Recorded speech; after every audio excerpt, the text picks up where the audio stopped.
حمد و صلاۃ اللہ نہایت واجب الاحترام میرے معزز و محترم دوستوں اور بزرگوں، السلام علیکم ورحمۃ اللہ وبرکاتہ۔ اللہ تبارک و تعالیٰ کا احسان عظیم کہ اس رب کائنات نے یہ بابرکت مہینہ، یہ بابرکت شب ہمیں نصیب فرمائی، اور اس بابرکت شب میں اپنا بابرکت کلام قرآن مجید فرقان حمید اپنی بابرکت عبادت نماز تراویح میں مکمل کرنے کی توفیق عطا فرمائی۔ اللہ تبارک و تعالیٰ کا احسان عظیم ہے کہ اس نے آج کی شب ہمیں اپنے گھر میں حاضر ہونے کی توفیق عطا فرمائی، ہمیں اس قابل سمجھا کہ اپنے گھر میں آنے کے قابل بنایا۔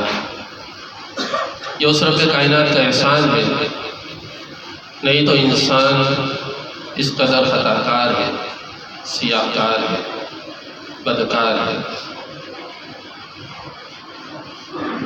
کہ رب اپنے سامنے ہمیں کھڑا بھی نہ ہونے دے۔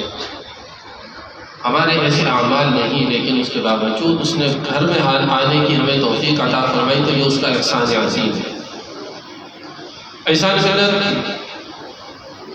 آج کی ہماری محفل تراویح میں قرآن مجید فرقان حمید مکمل کرنے کی محفل ہے، اور آج کی شب بڑی بابرکت شب ہے کہ تقریباً دنیا میں آج کی ہی شب یعنی رمضان المبارک کی 27ویں شب کو ہزاروں نہیں، لاکھوں نہیں، کروڑوں کی تعداد میں قرآن مجید فرقان حمید اللہ کی بارگاہ میں پیش کیے جاتے ہیں۔ یہ وہ کلام ہے کہ جس کو پڑھنا بھی عبادت ہے، جس کا سننا بھی عبادت ہے،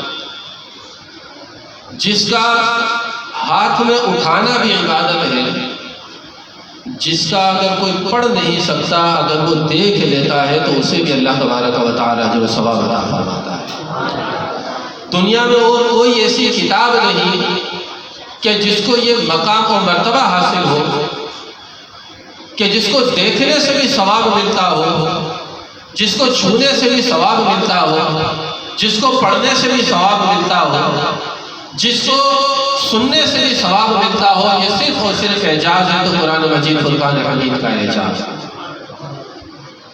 اللہ تبارک و تعالیٰ نے قرآن مجید فرقان حمید میں ارشاد فرمایا اِنَّا نَحْنُ نَزَّلْنَا الذِّكْرَ وَإِنَّا لَهُ لَحَافِظُونَ، کہ بے شک یہ قرآن ہم نے نازل کیا اور ہم اس کی حفاظت کرنے والے ہیں۔ اور یہ قرآن مجید فرقان حمید وہ واحد کتاب ہے جو خود اپنا تعارف کراتا ہے۔ قرآن مجید فرقان حمید میں خود قرآن کا تعارف موجود ہے۔ اس سے پوچھا کیا کہاں سے آئی، وہ کس نے نازل کیا، تیرا نام کیا ہے، کس پر نازل ہوئی۔ اللہ تبارک و تعالیٰ نے پورا انٹروڈکشن قرآن کے اندر قرآن کا بیان فرمایا ہے۔ وَإِنَّهُ لَتَنزِيلُ رَبِّ الْعَالَمِينَ، کہ رب کی طرف سے نازل کی گئی۔ کون لے کر آیا؟ نزل بہ الروح الامین، روح الامین کے ذریعے اللہ نے نازل فرمائی ہے۔ علی قلبک لتکون من المنذرین بلسان عربی مبین، اپنے ڈرنے والے رسول کے دل پہ ہم نے نازل کی ہے اور اس کو عربی زبان میں ہم نے نازل فرمایا۔ یہ قرآن کا پورا انٹروڈکشن اللہ تبارک و تعالیٰ نے خود قرآن میں بیان فرمایا۔ کسی اور کتاب کے اندر یہ اعزاز نہیں کہ وہ کتاب خود اپنا تعارف بیان کرتی ہے۔ ہر کتاب کا تعارف اس کا مصنف بیان کر رہا ہوتا ہے، لیکن قرآن خود اپنا تعارف بیان کر رہا ہے۔ اللہ تبارک و تعالیٰ نے خود قرآن مجید فرقان حمید کی ذمہ داری اٹھائی، کیونکہ حضور علیہ السلام سے پہلے جو کتابیں نازل کی گئی ان کتابوں میں ان لوگوں نے جن کی طرف وہ کتابیں بھیجی گئی تبدیلی کر دی۔ جب تبدیلیاں ہوئیں تو حضور علیہ السلام کو فکر لاحق ہوئی کہ باری اللہ میں آخری نبی ہوں، میرے بعد کوئی نبی آنا نہیں ہے، نبوت کا باب بند ہو چکا ہے، اب کوئی مصلح کوئی نبی آئے گا نہیں، قیامت تک کسی نبی نے نہیں آنا۔ حضور علیہ السلام نے فرمایا میرے بعد جھوٹے کذاب نبوت کا دعویٰ کریں گے، 30 کی تعداد میں دعویٰ کریں گے، لیکن فرمایا انا خاتم النبیین لا نبی بعدی، کہ میں آخری نبی ہوں، میرے بعد کسی قسم کا کوئی نبی نہیں آنا ہے۔ ابھی کچھ دنوں پہلے بھی ایک تو مرزا قادیانی کا ہمارے فطرہ چل رہا تھا، ابھی کچھ دنوں پہلے ایک عورت نے نبوت کا دعویٰ کیا ہے پاکستان میں، اس کو ابھی گرفتار کر لیا گیا، اس کے معاملات چل رہے ہیں، اس عورت نے بھی نبوت کا دعویٰ کیا ہے۔ تو یہ نبوت کے دعوے کرنے والے تو بہت آئیں گے، یہ بہت اہم ترین بڑا نازک معاملہ ہے۔ یہ ایسا معاملہ ہے کہ انسان اس معاملے میں ذرا سا بھی ادھر ادھر ہوا اس کا ایمان برباد ہو گیا۔ تو جو ختم نبوت کا معاملہ ہے، اللہ نے قرآن میں فرما دیا ما کان محمد ابا احد من رجالکم ولکن رسول اللہ وخاتم النبیین، یہ نبی آخری نبی ہے، آپ کے بعد کسی قسم کا کوئی دوسرا نبی آنا نہیں۔ یہ ختم نبوت یہ قرآن کا فیصلہ ہے اور ختمی فیصلہ ہے۔ اس کے بعد اگر کوئی یہ سوچ بھی لے کہ شاید آ جائے تو بھی بندہ کافر ہو جاتا ہے، کیونکہ قرآن میں شک کر رہا ہے، قرآن کہہ رہا ہے نہیں آ سکتا۔ ما کان محمد ابا احد من رجالکم ولکن رسول اللہ وخاتم النبیین، نہیں آ سکتا بس۔ تو حضور علیہ السلام نے اللہ کی بارگاہ میں عرض کی کہ باری الہ، میں آخری نبی ہوں، میرے بعد نبوت کا سلسلہ ختم ہے، کسی نبی نے نہیں آنا، آخری کتاب ہے، کسی کتاب نے نہیں آنا ہے۔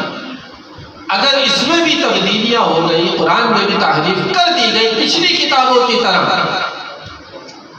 تو پھر دین برحق جو ہے اس کا کیا ہوگا؟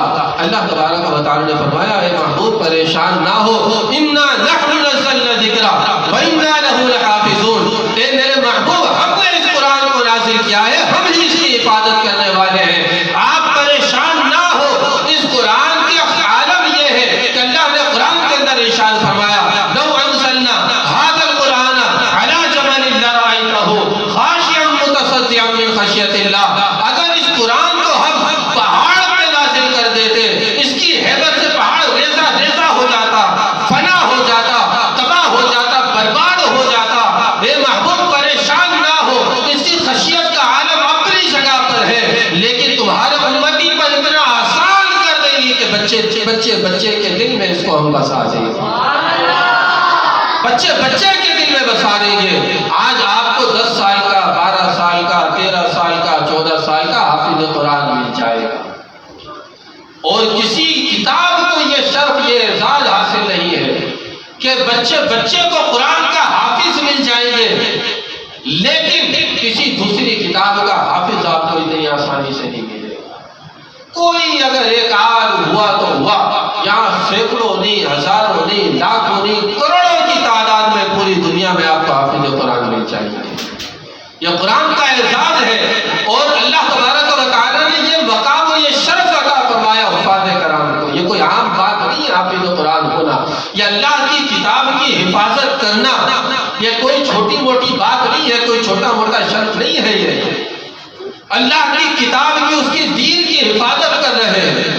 قرآن آگے ایک کھڑا سنا رہا ہوتا ہے، دوسرا پیچھے سماعت کر رہا ہوتا ہے۔ اس کا احساس یہ ہے کہ اگر ذرا سا بھی غلطی کر جائے، پیچھے والا فوراً ٹوک دیتا ہے کہ خبردار یہ میرے رب کا کلام ہے، اس میں غلطی کی گنجائش نہیں ہے، جیسا میرے رب نے نازل کیا ہے اسی طرح سے پڑھنا ہے، اپنی طرف سے نہیں پڑھ سکتے۔ یہ اللہ تبارک و تعالیٰ کا قرآن ہے، اللہ تبارک و تعالیٰ کا کلام ہے۔ یہ آج ہم قرآن تراویح میں پڑھتے ہیں، یہ تراویح میں جو ہم قرآن پڑھتے ہیں نا، میں بھی بیٹھا ہوا تھوڑا غور و فکر کر رہا تھا، ایک آیت میری نظروں سے گزری، اس میں تھوڑا غور کیا تو پتہ چلا یہ جو ہمارا ختم قرآن کا پورا سیٹ اپ سسٹم ہے نا، اس کا ذکر بھی قرآن میں موجود ہے۔ یہ جو ہم چندہ کرتے ہیں، ختم قرآن کی محفل کرتے ہیں، تراویح پڑھاتے ہیں، نماز میں قرآن ختم کرتے ہیں، اس کا تذکرہ بھی قرآن میں موجود ہے۔ اللہ تبارک و تعالی نے فرمایا وَلَا رَتْبٍ وَلَا يَابِسٍ إِلَّا فِي كِتَابٍ مُبِينٍ، کہ کوئی خوشک و تر ایسا نہیں ہے کہ جس کا ذکر قرآن میں نہ ہو۔ میں غور و فکر کر رہا تھا، قرآن کی آیت نظر سے گزری، اللہ تبارک و تعالی نے قرآن میں ارشاد فرمایا إِنَّ الَّذِينَ يَتْلُونَ الْكِتَابَ سورہ فاتر کے اندر اللہ تبارک و تعالیٰ نے فرمایا کہ بے شک وہ جو قرآن کی تلاوت کرتے ہیں وَأَقَامُوا الصَّلَاةَ نماز قائم کرتے ہیں. ہم تلاوت قرآن کی کس میں کر رہے ہیں؟ نماز میں کر رہے ہیں، تراویح میں کر رہے ہیں. اللہ نے فرمایا إِنَّ الَّذِينَ يَتْلُونَ الْكِتَابَ وَأَقَامُوا الصَّلَاةَ، وہ جو نماز قائم کرتے ہیں قرآن کی تلاوت کرتے ہیں. وَأَنفِقُوا مِمَّا رَزَقْنَاهُمْ، کرتے ہیں ختم قرآن کے لیے. اللہ تبارک و تعالیٰ نے فرمایا وَأَنفِقُوا مِمَّا رَزَقْنَاهُمْ، اور وہ لوگ جو اللہ کی راہ میں اللہ کے دیے ہوئے رزق سے خرچ کرتے ہیں.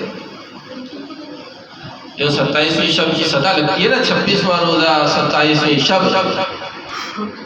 بہت سے آتے ہیں خاموشی سے دے جاتے ہیں، اعلان نہیں کرنا. بہت سے آتے ہیں اعلان بھی کرواتے ہیں. اللہ تبارک و تعالیٰ فرماتا ہے اللہ کے دیے ہوئے مال سے خرچ کرتے ہیں. الذین ینفقون، وہ خرچ کرتے ہیں. ان کا بھی ذکر ہے جو خاموشی سے خرچ کرتے ہیں. فی السراء، کہ وہ خاموشی سے لے جاتے ہیں. اور پھر آگے اللہ تبارک و تعالیٰ نے ارشاد فرمایا وہ لوگ جو خاموشی سے بھی دے جاتے ہیں، اور بہت سے ایسے بھی ہیں جو اعلانیہ دیتے ہیں.